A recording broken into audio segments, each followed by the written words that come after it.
শেখর জ্যোতি ও অমৃত প্রভার ঠিকানা এখন হাফলং জেল। তাদের 14 দিনের জেল হেফাজতের নির্দেশ আদালতের। বৃহস্পতিবার তাদের এসআইটি হেফাজতের মেয়াদ শেষ হয় এবং আজ সকালে সিজেএম আদালতে তোলা হয়। সেখান থেকে শেখর এবং অমৃত প্রভাকে 14 দিনের জেল হেফাজতের নির্দেশ দেয় আদালত।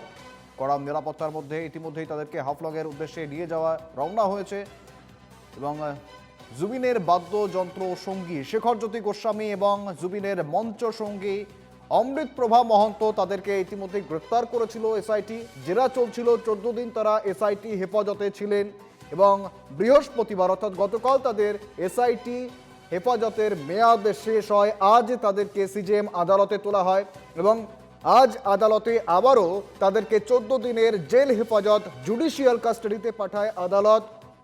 ইতিমধ্যেই তাদেরকে হাফলংয়ের উদ্দেশ্যে নিয়ে রওনা দিয়েছে পুলিশ। একেবারে কড়া নিরাপত্তার মধ্যে থেকে তাদেরকে নিয়ে যাওয়া হচ্ছে। কড়া নিরাপত্তা বলয়ে মুড়ে ফেলা হয়েছে কার্যত। সেই কনভয় ইতিমধ্যেই রওনা দিয়েছে হাফলংয়ের উদ্দেশ্যে অমৃত প্রভা এবং শেখর জ্যোতি গোস্বামীকে নিয়ে। ইতিমধ্যেই একাধিক চাঞ্চল্যকর বয়ান সামনে এসেছিল শেখর জ্যোতির।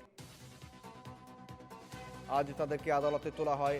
ইতিমধ্যে আমরা দেখেছিলাম শ্যামকানু মহন্ত এবং সিদ্ধার্থ শর্মা সহ সন্দীপন গার্গ এবং জুবিনের আরও দুই নিরাপত্তারক্ষী তাদেরকেও কার্যত জেল হেফাজতে পাঠানো হয়। তাদেরকেও জেল হেফাজতে পাঠানো হয়। ইতিমধ্যে বাক্সার জেলে তাদেরকে স্থানান্তর করা হয়েছিল এবং সেই দিন কার্যত উত্তপ্ত হয়ে উঠেছিল বাক্সার পরিস্থিতি। আজ আদালতে আবারও অমৃত প্রভা এবং শেখর জ্যোতির জুডিশিয়াল কাস্টাডি জেল হেফাজত ইতিমধ্যেই রওনা দিয়েছে। জানবো আরো বিস্তারিত। আমাদের সঙ্গে রয়েছেন প্রতিনিধি মৃদুল নাথ, সরাসরি নিউজ রুম থেকে রয়েছেন মৃদুল। ইতিমধ্যেই কনভয় রওনা দিয়েছে হাফলং এর উদ্দেশ্যে, কতদূর পেরোলো, কি রয়েছে পরিস্থিতি মৃদুল?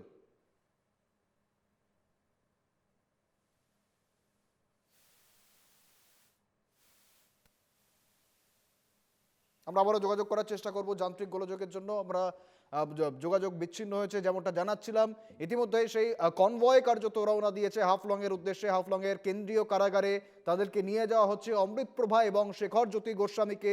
দুজনেই জুবিন ঘনিষ্ঠ এবং জুবিন রহস্য মৃত্যু মামলায় কার্যত নাম জড়িয়েছে। তাদের ইতিমধ্যেই এসআইটির তরফ থেকে গ্রেপ্তার করা হয়েছিল। জেরা চলছিল, 14 দিনের এসআইটি হেফাজতে ছিলেন তারা। গতকাল অর্থাৎ বৃহস্পতিবারই তাদের এসআইটির হেফাজত শেষ হয় এবং আজ তাদের সিজেএম আদালতে তোলা হয় এবং নিয়ে যাওয়া হচ্ছে। আজ সিজেএম আদালত থেকে তাদেরকে জেল হেফাজতের নির্দেশ দেওয়া হয়। আমি আবারও যাব, সঙ্গে রয়েছেন প্রতিনিধি মৃদুল নাথ।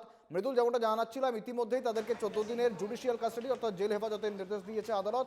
ইতিমধ্যেই সেই কনভয় রওনা দিয়েছে হাফলংয়ের উদ্দেশ্যে। কি আপডেট রয়েছে, কতদূর পৌঁছলো তারা?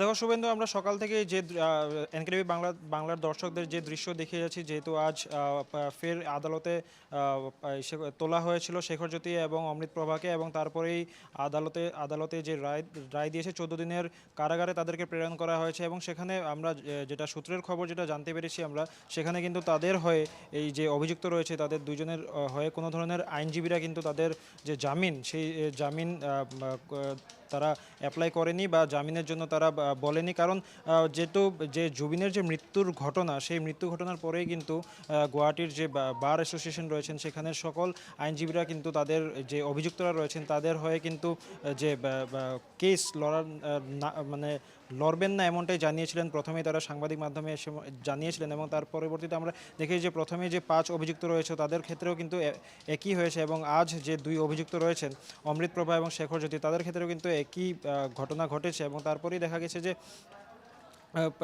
সেখান থেকে যে তাদেরকে হাফলংয়ের যে জেল কারাগার রয়েছে সেই কারাগারে কিন্তু নিয়ে যাওয়ার কথা হয়েছিল এবং সেই হাফলংয়ের যে কারাগার রয়েছে সেখানে নিয়ে যাওয়ার কথা হয়েছিল এবং তারপরে কিন্তু যে প্রিজন ভ্যান ছিল সেই প্রিজন ভ্যান কিন্তু প্রথমে গিয়েছিল যে সাতগাঁওয়ে যে আর্মি ক্যাম্প রয়েছে সেই আর্মি ক্যাম্পের ভিতর দিকে গিয়ে যে দিগারু রয়েছে, দিগারু হয়ে তারপর হোজাই, নগাঁও হয়ে এবং এই মুহূর্তের যে খবর রয়েছে সেই প্রিজন ভ্যান এবং যে প্রিজন ভ্যানের যে সামনে বা পিছনে কনভয় দিয়ে তাদেরকে নিয়ে যাওয়া হচ্ছে এবং সেই প্রিজন ভ্যান কিন্তু ইতিমধ্যে মরিগাঁও পার হয়েছে এবং সরাসরি যে হাফলংয়ের যে কারাগার রয়েছে সেই কারাগারের দিকে কিন্তু ধীরে ধীরে এগিয়ে যাচ্ছে এবং যেটা সূত্রের খবর আমরা জানতে পেরেছি যে